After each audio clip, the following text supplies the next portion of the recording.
Good afternoon. I'm Michael Sanders, and this performance is coming to you from the auditorium at Canterbury Woods in Pacific Grove. Today, the theme of my selections is dreams. This is a very popular theme, not just for classical composers of the 19th century, but also for the popular composers going all the way back to Stephen Foster in the middle of the 19th century. Some of these works are profound and deep expressions of their composers' feelings.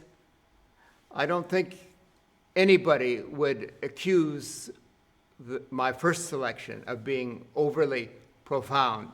This is Mr. Sandman, Bring Me a Dream. And it comes from a more innocent time, maybe a more oblivious time when their vision of what the man or the woman of your dreams might be is someone with a complexion of peaches and cream, one who has lips like two roses in clover. The song was first made super popular by a quartet of women called the Chordettes. And after all these years, I'm sure that's still the best of all the recorded performances. Anyway, here is Mr. Sandman with the words and music by Pat Ballard.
Thank you. Now I'd like to play two works that are associated with Disney movies. First comes from Sleeping Beauty. As you probably are aware, much of the music of Sleeping Beauty comes from Tchaikovsky's great ballet with the same title. This is the waltz that is the Waltz of the Villagers, and it was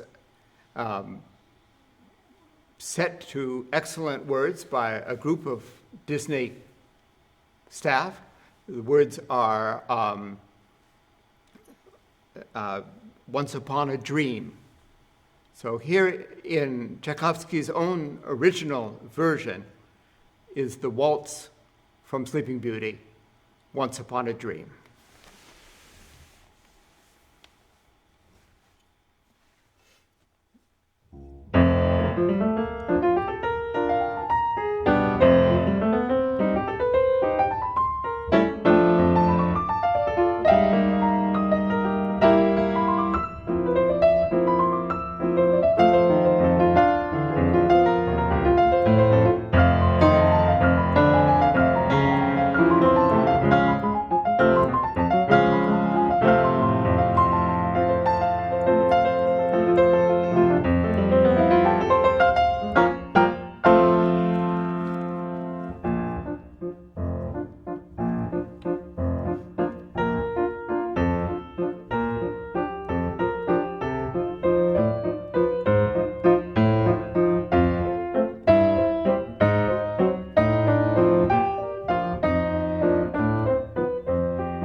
Thank you.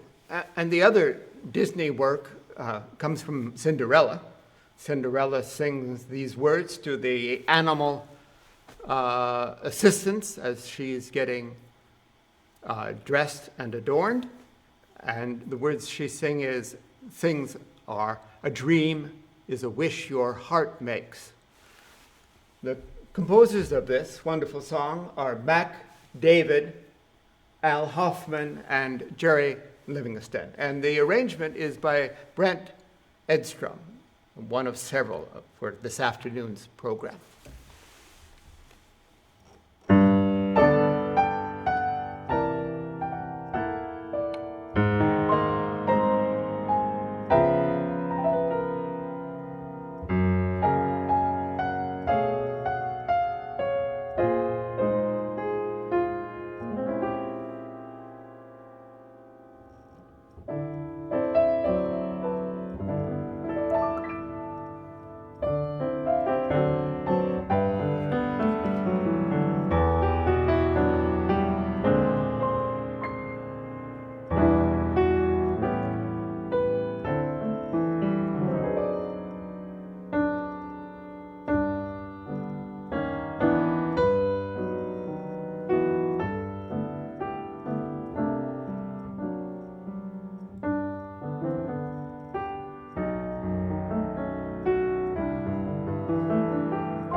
Now, the next work I'd like to play for you is by Robert Schumann.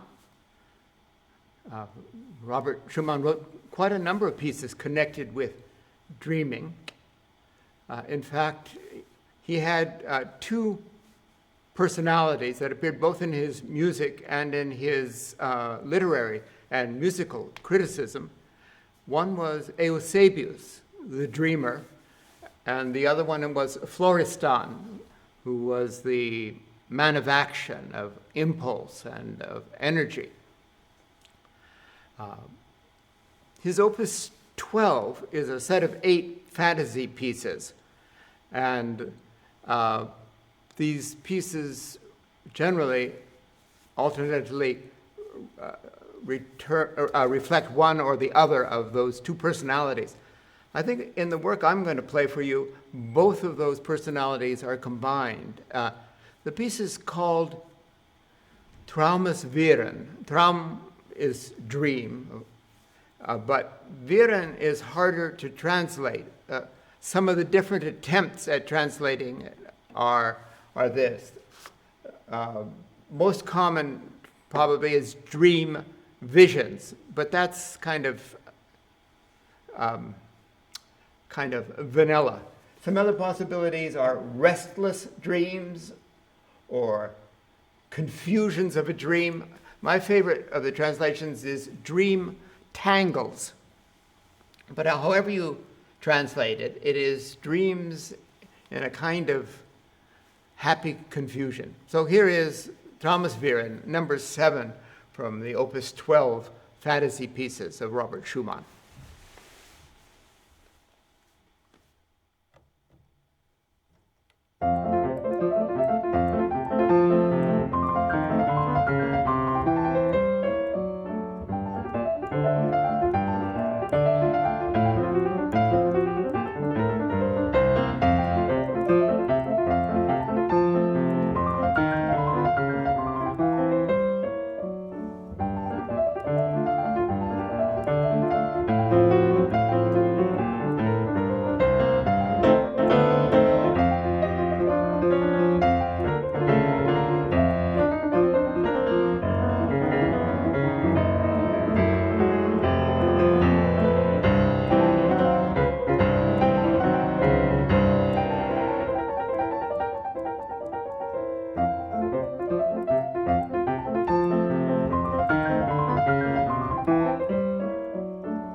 Thank you.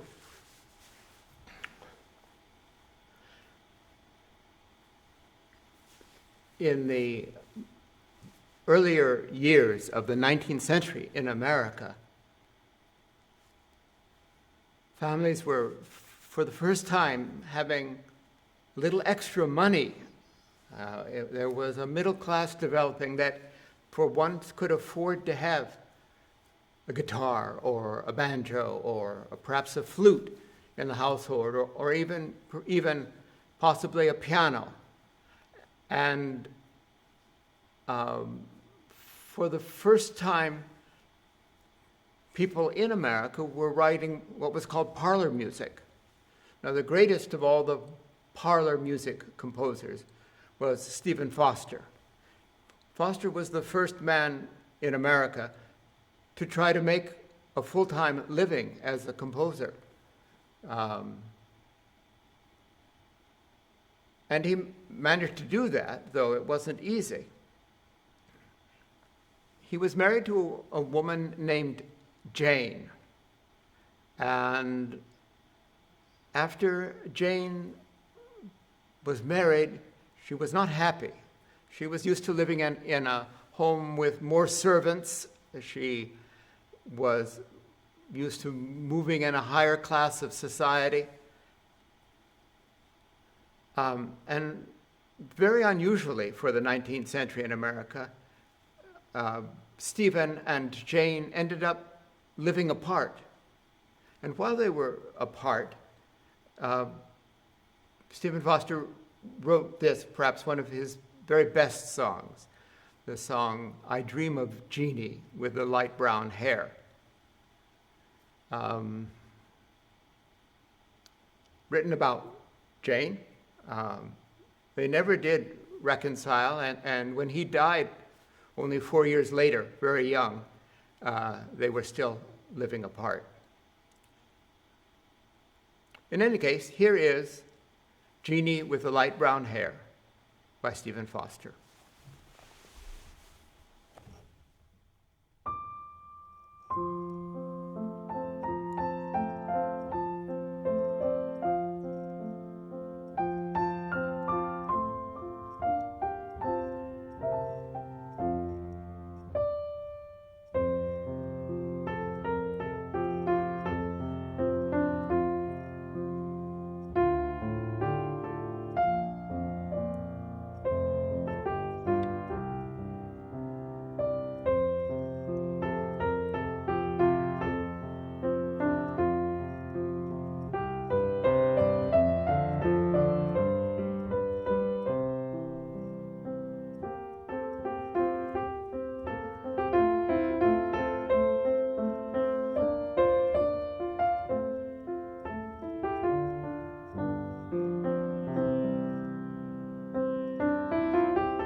Now I'd like to turn to the music of Jean Sibelius, Finnish composer, famous for his 7 magnificent symphonies, some other orchestral works like Finlandia, for his wonderful violin concerto, but not, I think, at all well known for his piano music. He wrote quite a lot of it in the course of his life, but I doubt that it's much played outside of Scandinavia. The work I'm going to play comes from a set of 10 pieces, his Opus 58. It's the first in the set, and it's called Reverie. Reverie. So, Reverie by Jean Sibelius.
Thank you.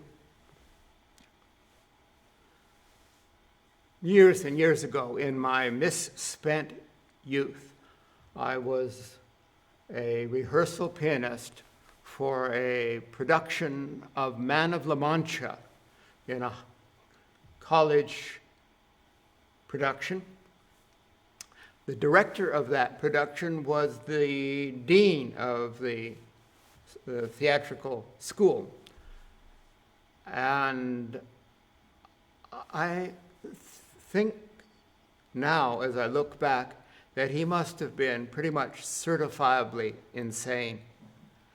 There was something really wrong, and he'd wanted to do this show for a long time. It turned out he saw himself as the Man of La Mancha. And as the production went on, he seemed more and more eager to be involved. Though he couldn't sing and he couldn't act, we really feared for the health of the man who was playing Don Quixote. We thought something terrible might happen to him. Well, nothing did, but that has sort of put me off of the music of Man of La Mancha for a long time, until I came back to it for this concert and discovered that I really like the one song that everybody knows and loves from that show, which is The Impossible Dream. Don Quixote sings it for the first time. It's sung 4 times in the course of the show. He sings it for the first time while he is standing watch over his armor. And Aldonza, the serving maid, asks him why he's doing that. And he explains that he is on a quest. And she says, what is a quest? And he begins to explain, to dream the impossible dream. So that's what I'll play for you now.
Thank you.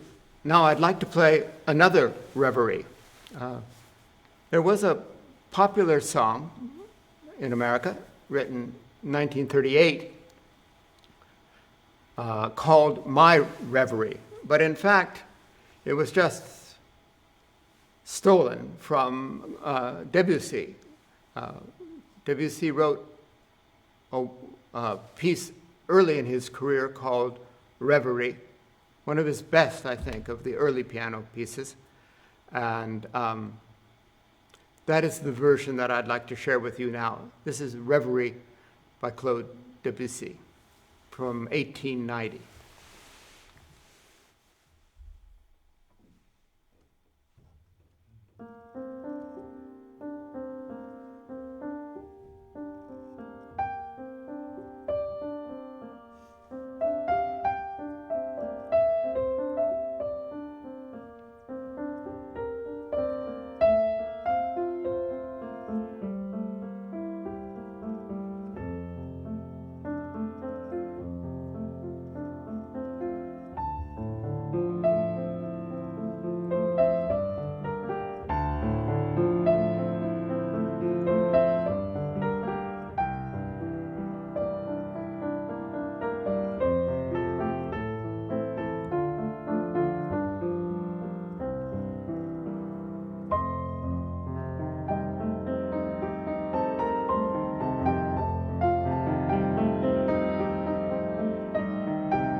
Thank you.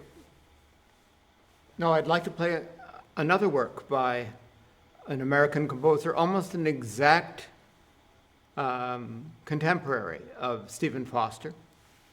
He made his career, though, in Europe.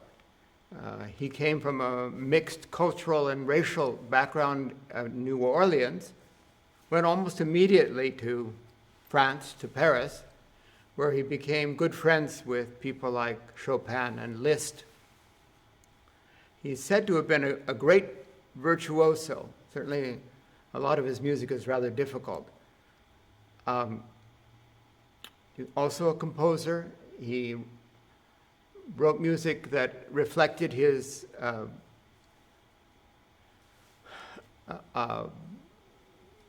background from New Orleans, and also more in an international style. This piece is called Dream of a Night in Summer. Now, the French words for that are also the translation of Shakespeare's play, Midsummer Night's Dream. And so this piece incorporates an aria from an opera by Ambroise Thomas with the same name, what we would call Midsummer Night's Dream.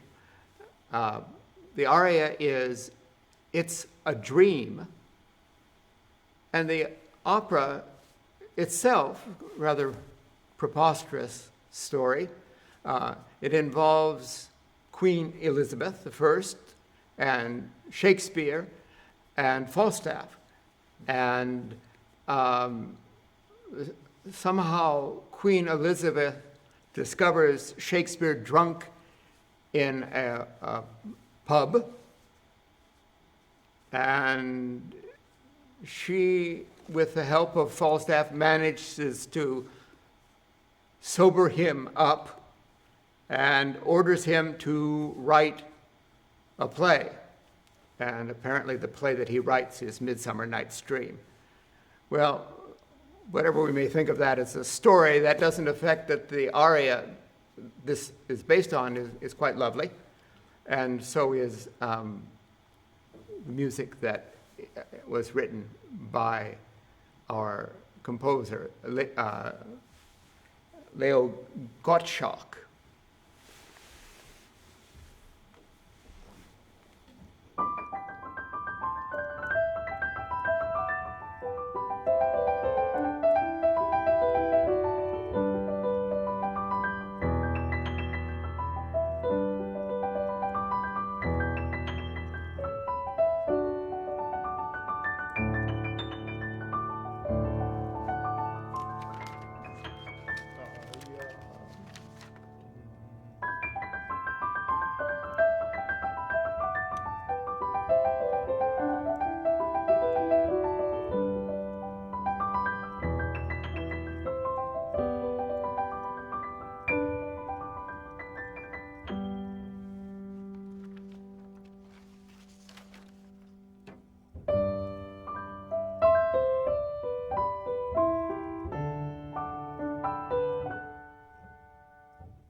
Thank you.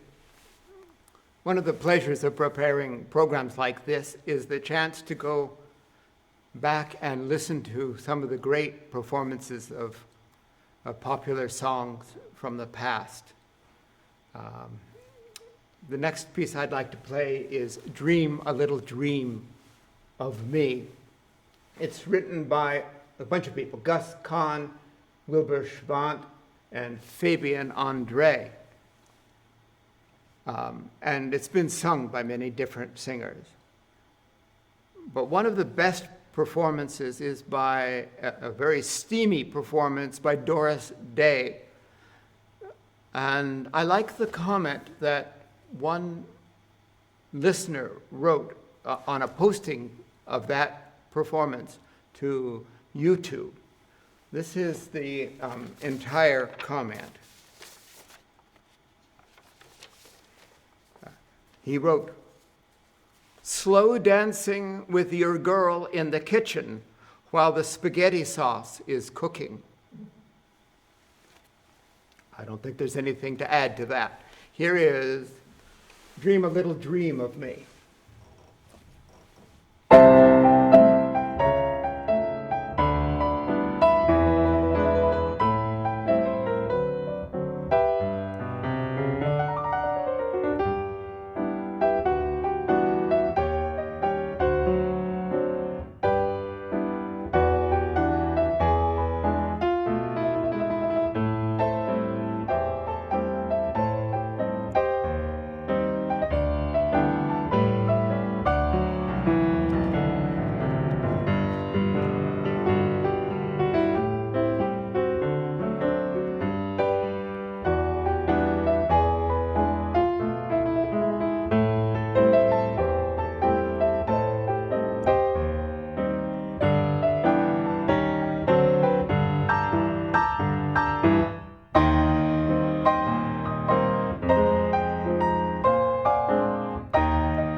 And finally, I'd like to play a work by Liszt. It's one of three pieces that he gave the same name to, Liebestraum. The three are Liebesträume. That means love dream. He wrote them first as songs, that is, with words, German words, and for voice and piano. And then at the same time that he published them as songs, he also published them as instrumental pieces, three quite elaborately worked up, very romantic pieces. Based on their German language poems, the first piece is about holy love, the love of a martyr or the love of a saint. The second one is about erotic love, physical love. And the third one is about long-lasting, lifelong romantic love. Heart to love as long as you can. Say the words. Now, of these three pieces, the one that every pianist wants to play is the third. It's by far the most often played. Probably it's a little bit overplayed, but it's so wonderful that it's what I will play for you now. I've played all three of them, performed all three of them, but this is the best one. So here is the Liebestraum number 3, Love Dream number 3 of Franz Liszt.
Thank you. I want to thank, first of all, Keith Chase for his recording, the time that he spent. He comes here at 1:30 in order to record at 3:30. So that's pretty wonderful. I also want to thank Blanca Diaz and Jovan Snare for their part in making these pre-recorded performances available for the television and also on our Vibrant station and YouTube. Those of you who are celebrating Passover or Palm Sunday this weekend, my best wishes to you. I have one piece to end with. It's a piece you probably know, though you may not realize that has anything to do with dreams, or you have probably never heard the name of the piece. The name of the piece is Bugler's Dream. Bugler's Dream. It was written by Leo Arnault. Since 1964, it's been used in every broadcast of the Olympics. And you probably know it from that. Sometimes people think that it was written by John Williams because it's incorporated into a bunch of pieces that John Williams did write. But no, this is Leo Arnault, and the piece is Bugler's Dream.